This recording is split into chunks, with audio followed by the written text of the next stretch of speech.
Hayotda nimadirga erishish uchun odam birinchi o'rinda e'tibor beradigan narsasi kimdirdan kutib qolish kerak emas, insonlardan kutish kerak emas, Xudodan kutish kerak. Xudo hammani ko'rib turadi. Agar siz kimdirdan kutayotganingizni ko'rsa, sizga u bermaydi. U o'shandan kutib yurursin deb o'z holingizga tashab qo'yadi.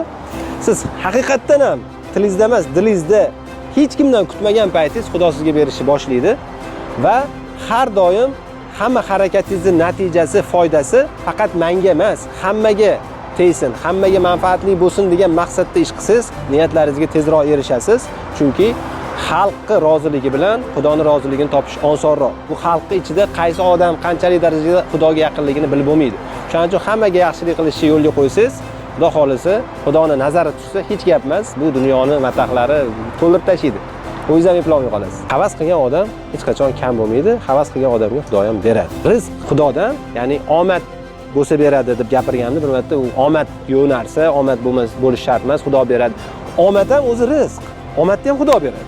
Uni chalkashtirib mayda-chuyda gap ko'paytirmasdan qisqa lo'nda havas qilish kerak, Xudodan so'rash kerak, to'g'ri yurish kerak, to'g'ri turish kerak. Harakat ham qilish kerak. Обязательно harakatdan to'xtash kerak emas.